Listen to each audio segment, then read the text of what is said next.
bienvenue dans un nouveau vlog, j'espère que vous allez bien et que votre semaine s'est bien déroulée. La mienne, ma foi, ne se passe pas trop mal pour l'instant, j'avance sereinement, je passe mes derniers jours de travail dans le service dans lequel j'exerce depuis maintenant 4 ans et demi, 5 ans. Je suis ravie de pouvoir démarrer autre chose dès lundi prochain. Ce sera une nouvelle vie professionnelle pour moi et je trouve ça super chouette. Bon, je reste infirmière, je reste en psychiatrie, mais je quitte le milieu hospitalier pour aller suivre les patients en ambulatoire. Les patients qui sont chez eux et qui donc sont a priori un peu plus stabilisés et ça va grandement me changer la vie. Voilà. Sinon, on va parler lecture avec ce roman.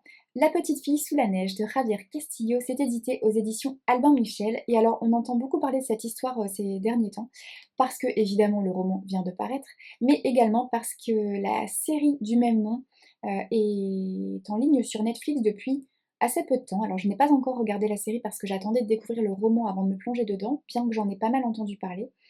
Donc maintenant, j'ai hâte. J'ai hâte de découvrir la série et de voir un peu ce qu'ils ont fait au niveau de l'adaptation de cette histoire. Pour l'histoire, justement, nous sommes à New York, année 1998. On retrouve une jolie petite famille, Grace et Aaron Templeton, qui sont les heureux parents d'une petite fille de 3 ans qui s'appelle Kiera. Grace est enceinte de son deuxième enfant. Et l'heureuse famille part festoyer à la parade de Thanksgiving la veille de l'anniversaire de Kiera. Malheureusement, il a suffi d'une minute d'inattention pour que le pire se produise et que Kiera disparaisse. On retrouve assez rapidement des vêtements et des cheveux coupés dans un magasin et donc voilà, Kiera a été enlevée. C'est un événement qui va défrayer la chronique à ce moment-là et Myrène, une jeune journaliste en devenir, elle est étudiante en journalisme à ce moment-là, va prendre l'affaire à cœur et va décider qu'elle n'abandonnera jamais et qu'elle va jamais cesser de chercher Kiera. Alors, ce thriller est super bien fait, est super chouette. L'ambiance est assez pesante, mais c'est vraiment très sympa. Tout au long du roman, heu,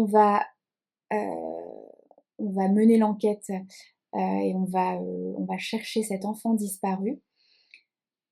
Avec évidemment de nombreux rebondissements, puisque je peux le dire, hein, c'est écrit dans la quatrième de couverture, mais puisqu'en 2003, les parents de Kiera vont recevoir une cassette, VHS, sur laquelle on aperçoit Kiera vivante, qui va bien. Donc il va y avoir comme ça, au fil des années, de nombreux rebondissements. Les personnages, l'ensemble des personnages de ce roman, ont tous un quelque chose, de touchant, sont tous aussi un peu sombres et un peu torturés, avec une part de démons, propres à eux, qu'ils auront à combattre. Hem Et alors, il y a des allers-retours constamment dans les années. C'est un vrai voyage dans le temps, ce roman. On passe des années 98 aux années 2003, aux années 2005-2010, puis on revient en 97, puis bref, il y a sans cesse comme ça des allers-retours dans le temps qui sont assez sympas, qui m'ont perdue à certains moments quand même, où je lisais et je me disais: «Attends, on est en quelle année là? On est à quel moment de l'histoire?» Mais malgré tout, j'ai trouvé ça très sympa. Les sujets évoqués, au-delà de l'enlèvement, évidemment, sont, assez sympas. On parle du sentiment de culpabilité, on parle aussi, de certains traumatismes, des violences, faites aux femmes, et au-delà de ça, il y a aussi ce côté, il y a pas que le côté sombre, il y a aussi le côté, espoir et le fait de jamais rien lâcher, même quand tous les autres considèrent que la partie est finie et que c'est perdu d'avance. Bah non, il faut toujours se battre pour ce en quoi on croit et voilà, et j'ai trouvé ça assez sympa. Donc je vais pas en dire plus, si ce n'est que je peux que vous recommander ce thriller qui est vraiment très bien fait et voilà, je vous en dirai plus, quand j'aurai regardé la série sur Netflix, parce qu'il paraît qu'il y a quand même, au niveau de l'adaptation, il y a eu quelques libertés, il y a des choses qui sont, pas comme dans le bouquin, donc j'ai hâte de découvrir ça. Voilà, sur ce, je vous retrouve un petit peu plus tard dans la semaine parce que j'ai d'autres lectures très chouettes dont il faut que je vous parle, notamment La chair de sa chair de Claire Favon, que j'ai lu le week-end dernier, enfin le week-end dernier, je l'ai lu en une journée. Alors il fait 384 pages, un truc comme ça. Et je l'ai dévoré. Ça a été un réel coup de cœur. Je reviens vous en parler demain. Voilà. Bonjour! Je viens vous parler de ce roman. La chair de sa chair, de Claire Favant. Moi j'ai l'édition Pocket. Et alors ce roman, mon Dieu. Il s'agit du premier roman de Claire Favant que je lis. Et je ne peux pas m'empêcher de me dire, mais pourquoi est-ce que je n'ai pas découvert Claire Favant plus tôt? Ce roman, c'est un coup de cœur, mais monumental. Je me suis pris une claque de folie. C'est une pépite. Si vous n'avez jamais lu Claire Favant, alors je ne sais pas ce que valent ses autres romans, puisque c'est le seul et unique que j'ai lu jusqu'à maintenant. Mais alors celui-là, vous pouvez foncer les yeux fermés. Euh, il est hallucinant. Pour l'histoire, on rencontre Moira. Moira qui est une mère de famille qui a eu un enfant jeune avec un homme absolument atroce qui la maltraite, qui la bat. Cet homme va se retrouver en prison. Je ne vous dis pas comment, pourquoi, mais il va se retrouver en prison. Moira va rencontrer un autre homme avec lequel elle aura 2 enfants, mais évidemment, cette femme n'a pas beaucoup de chance, donc il va encore y avoir une série de drames. Elle va avoir des problèmes financiers, elle va se mettre à cumuler les boulots et puis elle va avoir les services sociaux sur le dos et puis encore des drames. Ce roman est absolument dingue. Il, nous plonge dans, la psychologie humaine. C'est un thriller psychologique absolument incroyable où il n'est pas question d'enquête policière et compagnie, pas vraiment. Mais alors, la plume de l'autrice est tellement, tellement juste et tellement passionnante. C'est un roman à la fois fascinant et en même temps terrifiant où le lecteur est comme un témoin impuissant de ce qui se passe dans cette famille, de ce qui se passe dans cette maison. Évidemment, hein, personne n'est là une fois que la porte est fermée. Je veux dire, c'est un peu ce qui peut se passer dans n'importe quelle maison. Une fois que la porte est fermée, seuls ses habitants savent ce qui s'y passe. Là, il est question de carence affective, d'absence déjà de père et puis d'absence de mère puisqu'elle est tout le temps au travail. Il est question de traumatismes multiples, de traumatismes répétés qui ont forcément une incidence psychologique. On est en immersion dans cette famille, on est en immersion aussi dans un hôpital. Il y a toute une dimension psychiatrique qui m'a beaucoup plu puisque je suis infirmière en psychiatrie. Donc forcément, j'ai été particulièrement sensible à ça, à tout ce côté psychologie et psychiatrie que j'ai trouvé vraiment bien abordé, que j'ai trouvé pertinent et il y a des victimes collatérales et que dire? Que dire sans trop en dire? Parce qu'en fait, ce roman, je veux pas non plus trop en dire parce qu'il faut le découvrir, parce que c'est un thriller psychologique, mais c'est aussi un drame, c'est une tuerie. Ce roman est une tuerie et il est vraiment bien tout est bien amené, l'intrigue est géniale, tout est bien amené, tout est bien construit, bien ficelé, la construction du roman est top. Et puis, il y a un moment où on se dit: «Bon, ça va, elle va piger, elle va s'en sortir», et un moment où on se dit: «C'est bon», et en fait non, et en fait non. Je ne sais pas, je ne sais pas quoi vous dire de plus parce que je peux pas non plus trop en dire.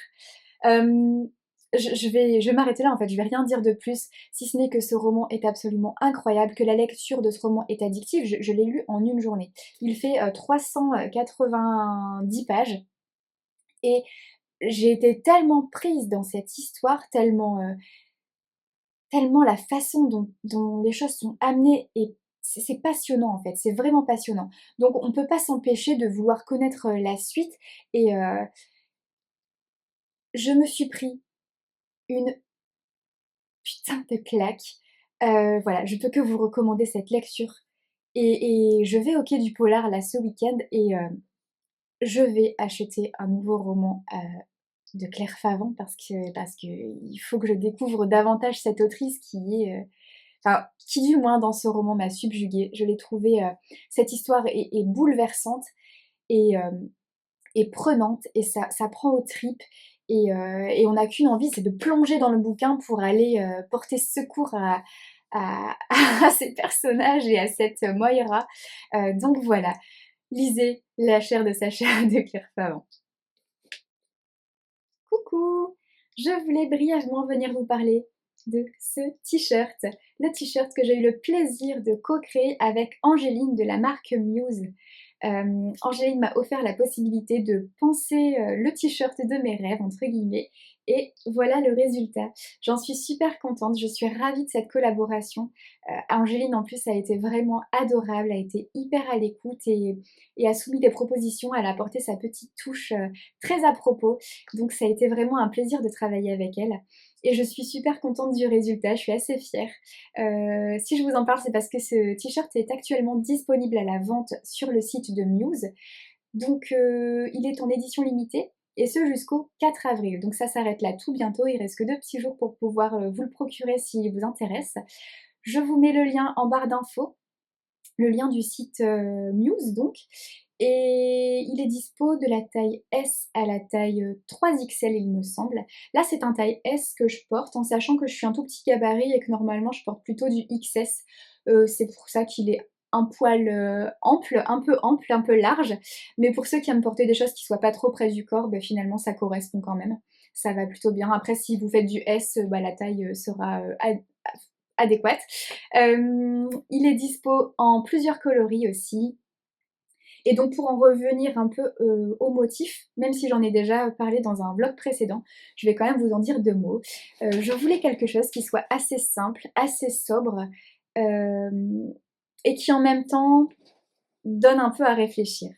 Donc grosso modo, sur la ligne du milieu, vous pouvez lire entre les lignes. Et au-dessus et en dessous, ce sont les phrases, enfin ce sont des mots tirés du Lorem Ipsum. Le Lorem Ipsum, pour ceux qui ne connaissent pas, c'est pas forcément quelque chose qui est très connu de tous, c'est une phrase en faux latin qui est utilisée principalement par les graphistes ou les imprimeries pour pouvoir faire des mises en page avant d'avoir le texte définitif. Donc l'idée c'était qu'au premier coup d'œil, on ne puisse lire que la ligne du milieu, lire entre les lignes, et que le reste soit finalement illisible.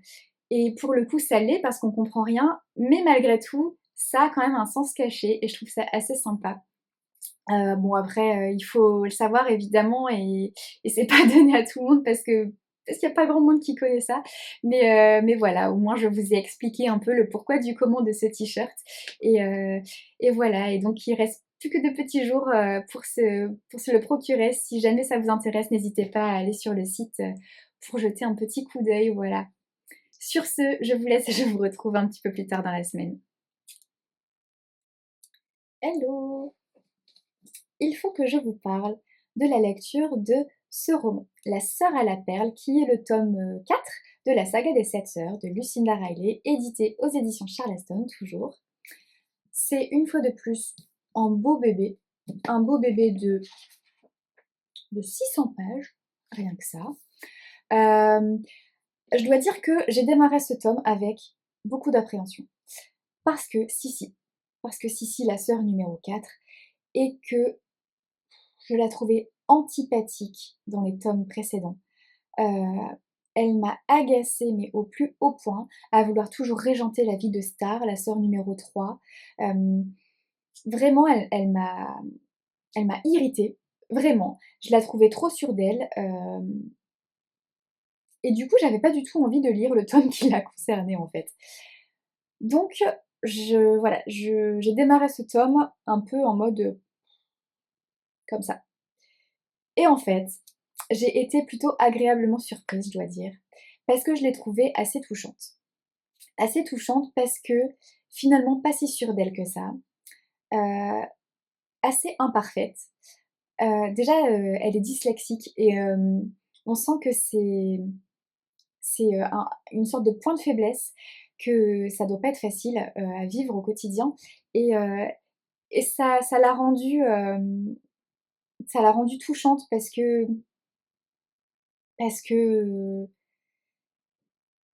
comment dire? Je trouve pas le mot je trouve pas le mot adéquat. C'est pas grave, on va continuer. Mais en tout cas, voilà, ça la rend pas si sûre d'elle que ça et j'ai trouvé ça assez sympa, en fait. Sissi, sinon, c'est une aventurière qui nous emmène en Australie parce qu'évidemment, ce tome nous fait bien sûr voyager et nous fait découvrir un coin du globe que l'on n'a pas encore exploré jusqu'à maintenant, donc Australie. En faisant un petit crochet par la Thaïlande quand même, et donc j'ai trouvé ça assez sympa. Et puis Sissi, je me suis rendu compte que finalement, elle était quand même capable de se remettre en question et ça m'a rassurée. Parce que, parce qu'elle m'a agacée par son comportement dans les tomes précédents et en fait, elle arrive quand même à réfléchir et à se rendre compte qu'elle s'est pas forcément, toujours bien comportée et elle se remet en question et ça m'a fait du bien. Au-delà de ça, l'histoire du passé, nous fait rencontrer Kitty. Kitty, alors qui vit, initialement en Écosse, elle quitte, l'Écosse au début du XXe siècle pour aller en Australie où elle va faire sa vie, où elle va rencontrer un homme, voire même 2. Et alors Kitty, elle m'a un peu agacée parce que Kitty, c'est le genre de femme à ne jamais faire les bons choix. C'est-à-dire qu'elle est amoureuse d'un mec, mais elle va en épouser un autre. Alors que le mec de qui elle était amoureuse, il lui a dit que lui aussi il l'aimait, il lui a dit: «Attends-moi», mais non, cette gourde elle l'attend pas et elle en épouse un autre. Tu te dis: «Ouais d'accord, OK, bon, soit». Hem, du coup elle m'a un peu saoulée. Mais au-delà de ça, elle a quand même une vie passionnante, ça reste une femme, forte avec une certaine détermination, où il va lui arriver plein de choses absolument difficiles et dramatiques et malgré tout ça, elle a une force qui va la pousser à toujours se battre et à aller au-delà.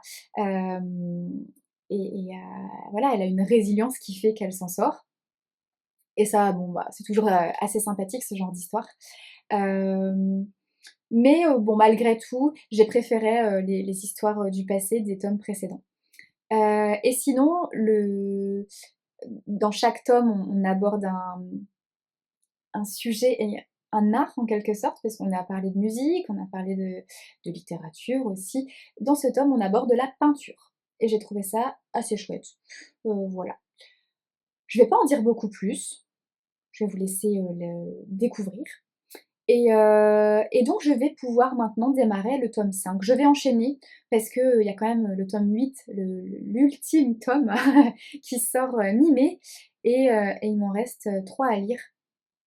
Donc, je vais pas traîner, parce que c'est quand même des beaux bébés, ça prend un peu de temps, d'autant que je lis pas, que la version papier, je lis, aussi, la version enfin je lis, j'écoute en audio, lors de mes trajets. Donc voilà, donc je démarre le tome 5, demain et puis je vais aller doucement parce que j'attends que Emeline, me rejoigne. Voilà, j'ai le tome 5 aborde Taiji. Taiji qui est finalement la sœur que je connais le moins de par les tomes précédents parce qu'on en parle très peu, parce qu'elle a l'air tellement discrète cette sœur, que je ne sais rien d'elle et que j'ai tout à découvrir, par ce tome numéro 5 et en même temps du coup je suis super intriguée. Donc voilà, j'ai hâte de découvrir. Je vous en dirai des nouvelles, bientôt, je ne sais pas combien de temps je vais mettre à lire ce tome numéro 5, surtout que je crois qu'il fait 700 pages. Elle nous a pas pondu des petits bouquins, la Lucinda, hein. Voilà, sur ce, je vais vous abandonner parce qu'il est tard, parce que, je ne vais pas avoir le temps de vous reprendre d'ici, ce week-end et ce week-end je ne suis pas là, je pars au Quai du Polar. Je pars vendredi matin, direction Lyon et je passe le week-end là-bas. Donc je vais clôturer ce vlog ici. Je vous souhaite plein de belles choses, je vous souhaite, une très belle semaine et puis on se retrouvera dans le prochain vlog avec, des images du quai du Polar. J'espère que ce sera chouette, j'ai trop hâte. Ciao!